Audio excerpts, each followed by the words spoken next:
कहते हैं दिल्ली दिल बरों की है, दिल जलों की है। कहते तो ये भी हैं कि दिल्ली दिल फरेबों की भी है। और लकी यानी कि लक्ष्मण लाल अग्रवाल में ये सारे गुण मौजूद थे। लोग उसकी शक्ल को देखकर ही कह देते थे, अबे दिल्ली से हो क्या? लकी वैसे दिखने में स्मार्ट और अट्रैक्टिव था, पर जेब से खस्ता हालत होने की वजह से रहता बेहद सिंपल तरीके से था। शर्ट का रंग उड़ा हुआ और पैंट से पैबंद जुड़ा हुआ।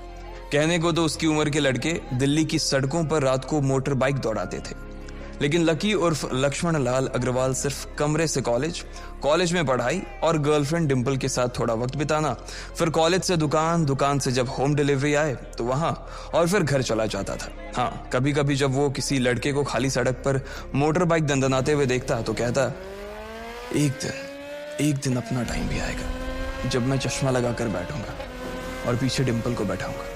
देखना, जब वो मेरी कमर में अपना हाथ कसेगी और मैं तेजी से मोटरसाइकिल को इंडिया गेट के आसपास दौड़ाऊंगा, तो सारे दिल्ली का दिल हम दोनों को देखकर जलेगा।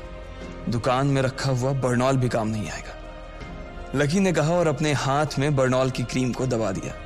जैसे ही उसने क्रीम को दबाया, उसका क्रीम बाहर आ गई। अबे गधे, क्या कर रहा है? वो कोई स्पंज की गेंद है क्या जो उसे दबा रहा है? दुकान के मालिक ने उससे फटकारते हुए कहा और उसके सर पर एक चपत लगा दी। Sorry sir. लकी ने अपना सिर बचाते हुए कहा। वो खरौल बाग में स्थित एक छोटी सी मेडिकल स्टोर पर काम करता था। उसकी दुकान का नाम था चमन मेडिकल स्टोर और उसके ओनर का नाम था चमन लाल। लकी पिछले 5 साल से इन्हीं की दुकान पर काम कर रहा था। यहाँ इस छोटी सी शॉप पर काम करना उसकी मजबूरी थी। लाइफ में कंगाली की वजह से उसे कॉलेज में पढ़ाई पूरी करने के लिए पार्ट टाइम जॉब करना था। उसने कई अच्छी जगह अच्छी तनख्वाह की नौकरी ढूंढी, पर नहीं मिली और वो इस मेडिकल स्टोर पर ही अटक गया। गधे, अब इसके पैसे क्या तेरा